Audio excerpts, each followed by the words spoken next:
નમસ્કાર વિદ્યાર્થી મિત્રો,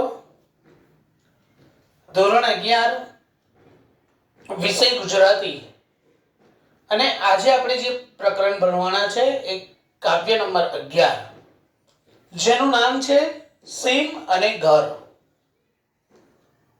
સીમ અને ઘર કાવ્યના કવિ છે ઉમાશંકર જોશી. એનો સાહિત્ય પ્રકાર છે સોનેટ અને સમગ્ર કવિતા માંથી આ કાવ્ય લેવામાં આવ્યું છે.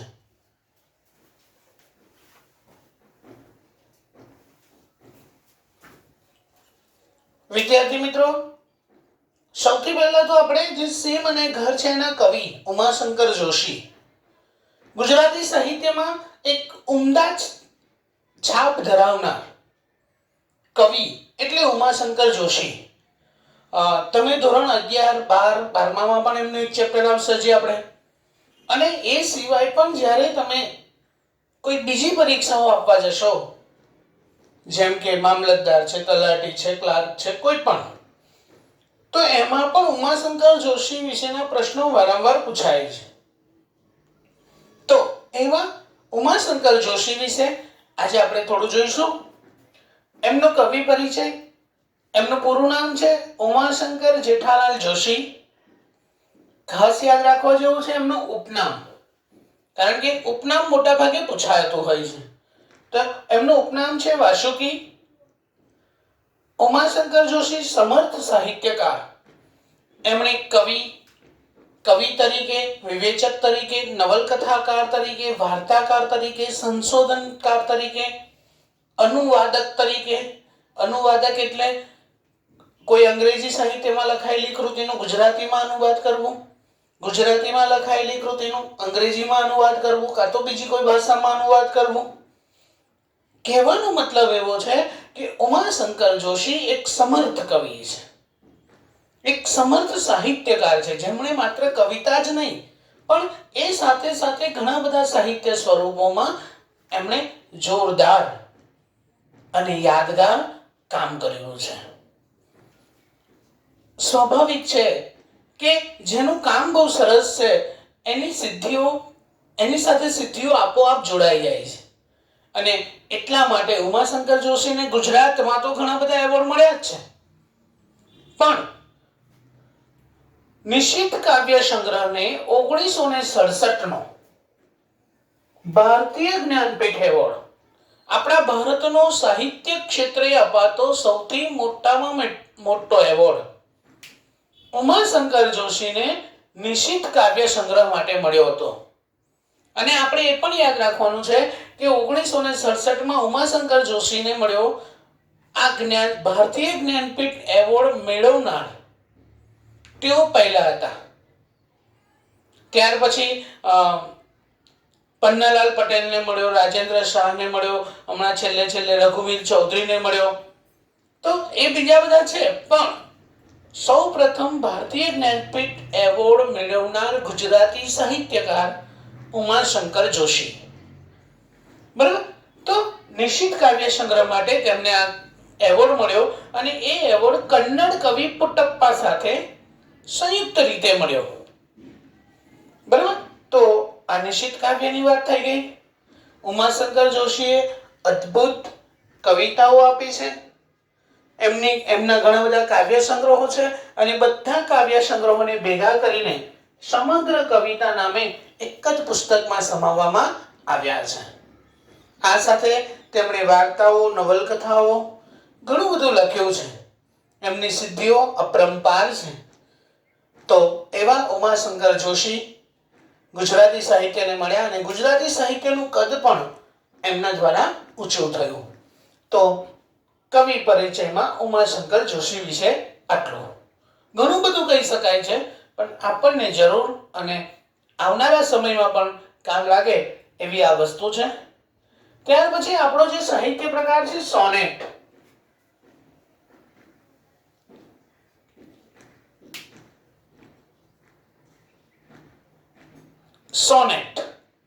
સોનેટ કાવ્ય સંગ્રહ, કાવ્ય પ્રકાર ઇટાલીથી આવેલો આ કાવ્ય પ્રકાર છે. ઇટાલીથી આવેલો આ કાવ્ય પ્રકાર છે. એટલે આપણે યાદ રાખવાનું કે સોનેટ મૂળ ક્યાંથી આવેલો કાવ્ય પ્રકાર છે તો ઇટાલી. ગુજરાતી સાહિત્યમાં સૌપ્રથમ સોનેટ બ.ક. ઠાકોર નામના કવિએ લખ્યું. ભણકાર નામનું સોનેટ, અને એટલા માટે તેઓને ગુજરાતી સાહિત્યમાં સોનેટના પિતા તરીકે ઓળખવામાં આવે છે. રહી વાત હવે સોનેટ એટલે શું? સોનેટ એટલે કાવ્ય પ્રકાર છે, અને સોનેટમાં 14 પંક્તિ હોય છે. સોનેટમાં કુલ 14 પંક્તિ હોય છે. એમાં છંદ હોઈ શકે, અલંકાર હોઈ શકે, આમ ભાષાની સુંદરતા તો હોય જ, પણ 14 પંક્તિમાં આપણું કાવ્ય પૂરું થાય. 15મી પંક્તિ એમાં આવે નહીં, કે 14 થી ઓછી નહીં ને 14 થી વધારે નહીં. તો 14 પંક્તિનું કાવ્ય સ્વરૂપ એટલે સોનેટ મૂળ ઇટાલીમાંથી આવ્યું, અને એના ગુજરાતી સાહિત્યમાં સૌપ્રથમ લખનાર બળવંતરાય કલ્યાણરાય ઠાકોર, ભણકાર નામનું એમણે પહેલું કાવ્ય સોનેટ લખ્યું, અને એટલા માટે તેઓ ગુજરાતી સાહિત્યમાં સોનેટના પિતા તરીકે ઓળખાય છે. સોનેટના કુલ 3 પ્રકારો છે. સોનેટના કુલ 3 પ્રકારોમાં એક શેક્સપિયર શાહી, બીજું મિલ્ટન શાહી અને ત્રીજું પેટ્રાર્ક શાહી. આ ત્રણે ત્રણ એક કવિઓના નામ છે. શેક્સપિયરિયન આપણે જાણીએ જ છે, મહાન કવિ. તો એ કવિએ સોનેટ લખ્યા, પણ એમને કેવી રીતે લખ્યા તો કે 4+4+4, એટલે કે આપણું જે કાવ્ય છે ને, આપણે સીમ અને ઘર કાવ્ય લઈએ તો એમાં જુઓ 4 લાઈન છે, પછી 4 છે, પછી 4 છે ને છેલ્લે 2 છે. એટલે એને આપણે શેક્સપિયર શાહી સોનેટ કહીશું. એટલે કે 4+4+4+2 બરાબર 14. શેક્સપિયરે આ પ્રમાણે સોનેટો લખ્યા હતા, એટલે એ સોનેટનું પ્રકારને શેક્સપિયર શાહી સોનેટ કહેવામાં આવે છે. ત્યાર પછી મિલ્ટન નામના કવિએ 8+6 અથવા તો 6+8 એ 14, એટલે એ પ્રમાણે લખાયેલા કાવ્યોને મિલ્ટન શાહી અને પેટ્રાર્ક શાહી કોઈ પણ રીતે 14 પંક્તિ થાય. એ 4+6+8 હોય, જેવું હોય 4 હોય, પણ ટોટલ પેટ્રાર્ક શાહી ટોટલ 14 પંક્તિનું હોય, અને એ સોનેટ પેટ્રાર્ક શાહી. જો દરેક 14 પંક્તિનું કાવ્ય સોનેટ નથી. સોનેટ એટલે આ રીતે લખાયેલા 3 એના પ્રકારો છે, અને એ 3 પ્રકારોમાં આપણું જે કાવ્ય છે સીમ અને ઘર, એ શેક્સપિયર શાહી સોનેટ છે. આ કાવ્યની અંદર જો સીમ અને ઘર, પહેલો શબ્દ છે સીમ, જેને આપણે ખેતર પણ કહીએ, અને ઘર તો બધા આપણે સમજીએ. કવિ ઉમાશંકર જોશી એ મહાન કવિ એટલા માટે ગણાય છે કે એમણે જે કલ્પના દ્વારા કાવ્યોની રચના કરી છે, ખૂબ જ અદ્ભુત છે. આપણું જે સીમ અને ઘર કાવ્ય છે, અહીંયા ખેતર અને ઘર એવું થાય. હવે જે ગાય છે, એ ગાયો આખો દિવસ આ સીમમાં ચરવા માટે જાય છે. જો એટલે સીમ એટલે ખેતર જ એકલું ના કહેવાય પાછું, જ્યાં ચરવાની જગ્યા હોય. સીમ એટલે આમ આખો ખુલ્લો પટ. તો ગાયો આખો દિવસ સીમમાં ચરવા જાય છે, આખો દિવસ નિરાંતે ચરે છે, વળી પાછી એ સાંજે પાછી આવે છે, અને આવીને પોતાના વાછરડાને એ પોતાનું દૂધ પાવે છે. ત્યારે કવિની જે કલ્પનાઓ છે એ કહે છે કે સીમની અંદરથી લીલો ઘાસ ચરીને આવેલી આ ગાય પોતાના બાળકને જ્યારે દૂધ પાય છે, ત્યારે જાણે અમૃત બની જતું હોય એવી કલ્પના કરી છે. અને માતાનું ધાવણ પણ અમૃત સમાન જ છે. અને એ કલ્પના, એ માત્ર કલ્પના નથી, એ હકીકતને કવિએ ખૂબ સુંદર રીતે સીમ અને ઘર નામના સોનેટમાં આપણા સમક્ષ રજૂ કરી છે. તો આવો આપણે જોઈએ કાવ્ય નંબર 11 સીમ અને ગર.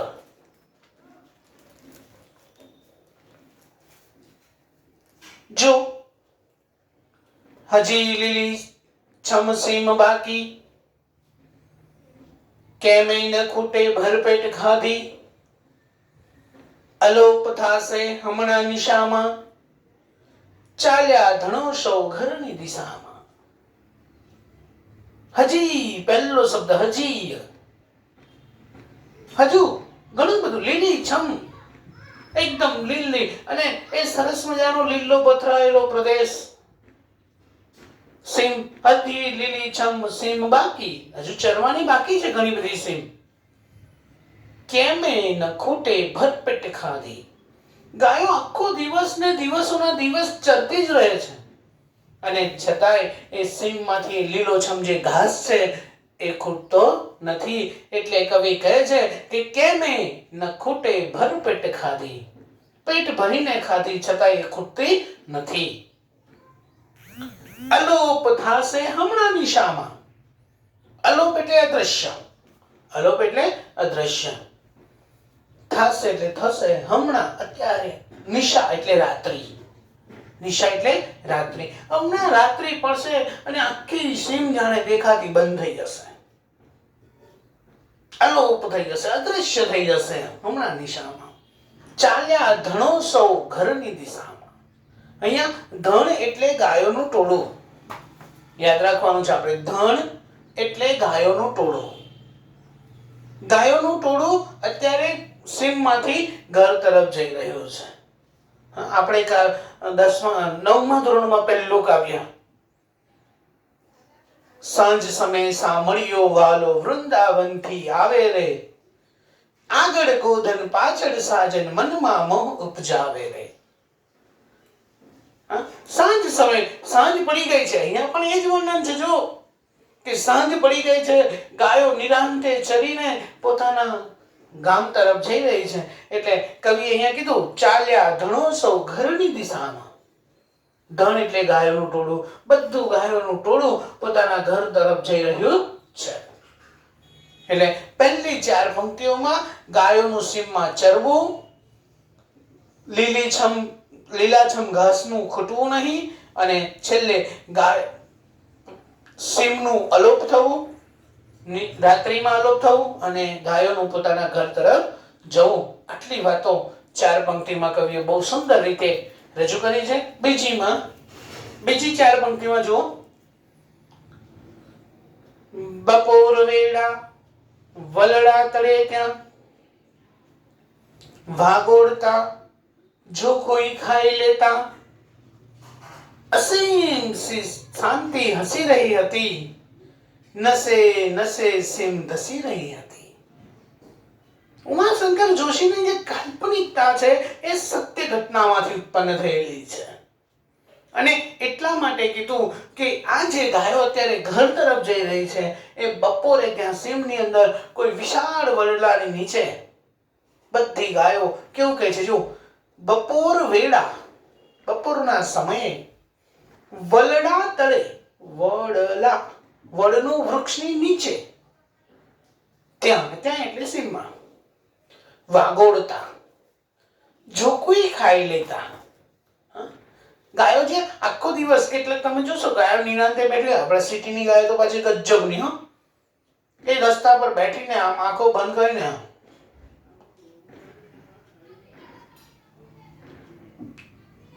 વાગોળે, એ જે છે ને વાગોળે છે. અને પાછી ઊભી પણ ના થાય. આપણે જોઈને હંકારીએ ને, ઉઠ એમ કહીએ તોય ન ઊભી થાય. અને આંખો મીચેલી ઘણી બધી બેઠી હોય પાછી તો, એટલે આંખો મીચીને આમ વાગોળ વાગોળ કરતી હોય. આપણે ઉઠાડીએ એટલે પાછી એકદમ પેલી બાજુ આવીને સિંગડું મારે, ઉઠે વળી પાછી ઊભી થાય ત્યારે આમ આખી કસરત કરે, અંગો મળે. ગજબની ગાય. કવિએ એ વડલા નીચે વિચાર કરો કે એક સુંદર વડલો હોય અને એ વડલાની નીચે ઘણી બધી ગાયો બેઠી હોય. કવિએ એ જ વાત કરી છે કે બપોર વેળા, બપોરનો સમય છે, તાપ છે, અને એ વડલાની નીચે બધી ગાયો બેઠી છે, વાગોળે છે, અને ક્યારેય જોખું ખાઈ લે છે. હું કહે જોખું ખાઈ લેતા હું પણ આવી જતી. અસીમ સી શાંતિ હસી રહી હતી. જો શાંતિ હસતી હતી. વિચાર કરો કે આખો એકદમ સીમનો વિસ્તાર છે, એટલે બધા ખેતરો જેવો વિસ્તાર છે. એક સરસ મજાનો મોટો વડલો છે, અને એ વડલાની નીચે ગાયો બેઠી છે અને વાગોળી રહી છે. અસીમ પરમ પરમ શાંતિ છે, કોઈ જ અવાજ નથી. શાંતિ હસી રહી છે. એટલે શાંત, એકદમ શાંત વાતાવરણ સુંદર લાગી રહ્યું છે. અને પછી કીધું કે નસે નસે સીમ ધસી રહી હતી. હવે આ વાક્ય કેવું છે? જો ગાયો શું ચરીને બેઠી છે? ઘાસ. ધરતી પરથી, સીમ એટલે ધરતી પરથી ઘાસ ચરીને બેઠી છે, અને એ ઘાસને વાગોળે છે. સ્વાભાવિક છે કે ઘાસને વાગોળે છે એટલે એ ઘાસમાંથી શું બનશે? લોહી બનશે. અને લોહી જાણે એની નસોમાં વહેતું હોય એવી. જો નસે નસે સીમ ધસી રહી હતી. માત્ર લોહી નહીં, એ સીમમાંથી જે ઘાસ ચરીને બેઠી હતી એ ઘાસનું લોહી થયું છે, ને જાણે એ લોહી સીમ, એ સીમ લોહી રૂપે જાણે આખા શરીરમાં ધસી રહી હોય એવું લાગતું હતું. એટલે બીજી 4 પંક્તિમાં કવિએ બહુ સુંદર વાત કરી કે ગાયોનું ટોળું વડલા નીચે બેઠું છે, વાગોળે છે, જોકું ખાઈ લે છે, અને એકદમ પરમ શાંતિ છે, અને જાણે આખી શરીરની અંદર, શરીરની નસે નસમાં જાણે સીમ ધસી રહી હોય એવું લાગી રહ્યું છે. પછીની 4 પંક્તિ જો. ઘર ગમાણે બમણે બગાયો, ને ભૂખની ઉઘડતી જ ખાયો. અંધારું આંખ મહી મેશ ઘૂંટે, બંધાય જેને ઘડી માહી ખૂટે. ઘરે પહોંચી ગઈ છે. ગાયો ક્યાં પહોંચી ગઈ છે? ઘરે. એટલે ઘર ગમાણે, ગમાણ એટલે ગામ થાય. આમ ગમાણ એટલે ગાય. ઢોર નિરણ કરવા માટેની બાંધેલી જગ્યા. જો અહીંયા આપણે ઢોરને નિરણ એટલે કચરો એને ખાવા માટે, નાખવા માટે જે આપણે જગ્યા રાખીએ છીએ એને ગમાણ કહેવાય. તો ઘરમાં, ગમાણમાં એને જે બાંધવાની જગ્યા છે તેમાં બમણે બગાયો. બમણે એટલે બણ બણ બણ બણ કરે, અને બગાયો એટલે ઢોર ઉપર બેસતી એક જાતની માખી. આટલી મોટી આવે, માખી કરતા થોડી મોટી અને થોડી લાલ. તો એ બગાયો બણ બણ બણ બણ કરે છે. ઘર ગમાણે બમણે બગાયો. બગાયો બન બન બન બન બન બન કરે છે, અને ને ભૂખની ઉઘડતી જ ખાયો. જો ઘરે બાંધેલી હોય તો એને ભૂખની જાણે ખાઈ પડી ગઈ હોય એવું લાગે છે. અને પછી તો અંધારું પડે એટલે અંધારું આંખ મહી મેસ ઘૂંટે. મેસ એટલે કાળાશ. અંધારું આંખોમાં જાણે આવીને મેસ લગાવી જતું હોય એમ લાગે છે. બંધાઈ જઈને ઘડી માહી ખૂટે. ખૂટે એટલે ખીલો. એને બાંધવા માટે જમીનમાં જે લાકડું રોપવામાં આવ્યું એને ખૂટો કહેવાય, ખીલો. તો એ ખીલા ઉપર જઈને એ બંધાઈ જાય છે. અને આખું જો કેવું સરસ મજાનું વર્ણન છે. ફરી એકવાર જોઈ લો કે ગાયો પોતાના ગમાણમાં પહોંચી ગઈ છે, એટલે કે એને જ્યાં બાંધવાની જગ્યામાં પહોંચી ગઈ છે. ત્યાં માખો બણબણે છે, બગાઈઓ બણબણે છે. ભૂખથી જાણે પેટમાં ખાલી પડી ગઈ હોય એવું લાગે છે, અને અંધારું આંખની અંદર મેસ બનીને આવી ગયું છે. બંધાઈ જઈને ઘડી માહી ખૂટે. એ ખીલામાં થોડી વાર બંધાઈને આ રીતે બેઠેલી ગાય છે. તો ત્રીજી 4 પંક્તિમાં ગાયો પોતાના ઘરમાં, પોતાની રહેવાની જગ્યામાં કેવી રીતે બેઠી છે, કેવી રહે છે તેનું વાત છે. અને છેલ્લી 2 પંક્તિમાં કાવ્યને ચિત પરાકાષ્ઠાએ કવિ લઈ જાય છે. પરાકાષ્ઠા એટલે છેવટની હદ સુધી. જોઈએ, જ્યાં આંચોળોમાં મુખ નાખ્યું વાછરડે, સારી તે સીમનું હીર ત્યાં દળે. જ્યાં આંચોળોમાં મુખ નાખ્યું વાછરડે, અને પેલું વાછરડું માના ધાવણને ધાવવા જાય છે, ગાયને ધાવવા જાય છે, એના આંચળમાંથી દૂધ પીવા જાય છે, અને કવિ કહે છે સારી એ સીમનું હીર ત્યાં દળે. અને બધી સીમનું હીર એટલે સત્વ, તત્વ ત્યાં દળે. દળે એટલે પડે, એટલે કે ગાયના ધાવણમાંથી આખી સીમનું સત્વ, દૈવત્વ. વિચાર કરો તમે કે આ કેવી અપરંપાર અદ્ભુત લીલા છે કે ગાયો લીલો ઘાસ ચરીને આવી છે. કવિએ પહેલા કીધું કે નસે નસમાં એ લીલા ઘાસમાંથી લાલ લોહી બન્યું, અને એ જ લીલા ઘાસમાંથી સફેદ દૂધ બન્યું. તો દૈવત્વ છે, આ એક દૈવત્વ છે, એક દૈવી પ્રક્રિયા છે. અને એટલે કવિ કહે છે કે હીર એટલે સત્વ, એનું દેવી તત્વ ત્યાં દળે. ગાયના વાછરડાઓ જાણે કોઈ સત્વ પીતા હોય, અમૃતપાન કરતા હોય એવો અહેસાસ એમને થાય છે. તો કવિ ઉમાશંકર જોશીએ પહેલા તો કીધું કે ગાયો સીમમાં ચરીને આવી છે, ઘાસ ચરીને આવી છે, પણ એ ઘાસ નથી, એક દૈવ તત્વ છે. અને એ દૈવ તત્વ એના આંચળ દ્વારા પોતાના બાળકને પાય છે. તો ઉમાશંકર જોશીની આ કાવ્યની અંદર સૌંદર્ય જુઓ. કાવ્યની અંદર છંદ છે. કયા છંદ છે? વર્ણાનુપ્રાસ, અંત્યાનુપ્રાસ અલંકાર ખાસ છે. જુઓ, પહેલી પંક્તિમાં હજી લીલીછમ સીમ બાકી, કેમે ન ખૂટે ભરપેટ ખાધી. તો બાકી અને ખાધી, છેલ્લી બે પંક્તિઓમાં પ્રાસ મળે ત્યારે અંત્યાનુપ્રાસ અલંકાર છે. ખૂટે, ઘૂંટે અને ખૂટે, વાછરડે અને દળે, બધા સરસ મજાના અલંકારો છે, છંદો છે. અને આમ સરસ રીતે આ કાવ્ય આપણને પ્રકૃતિ કેટલી સુંદર છે એનું એક અદ્ભુત ચિતાર આપણને આ કાવ્યમાં આપ્યો છે. એટલે ગાયોનું ચરવું, એ લીલાછમ ઘાસમાંથી લોહી, અને એ જ ઘાસમાંથી ફરીથી સફેદ સરસ મજાનું દૂધ, એ દૈવ તત્વને આપણી સમક્ષ કવિ રજૂ કરે છે. વિદ્યાર્થી મિત્રો, ઉમાશંકર જોશીના આ કાવ્ય આપણને ખૂબ સરસ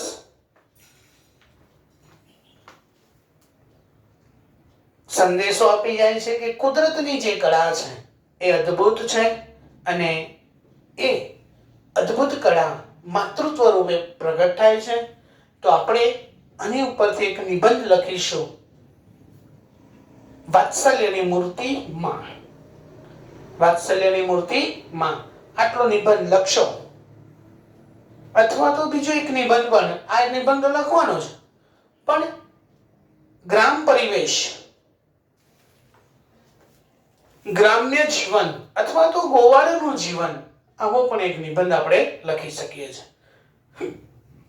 પણ વાત્સલ્ય મૂર્તિમાં એ તો બધાએ ફરજિયાત લખવાનું છે. બીજું ગ્રામ્ય જીવન અથવા તો એક ગોવાળનું જીવન, ગોવાળની આત્મકથા, જે લખો તે આ લખી રાખજો આટલું, બરાબર?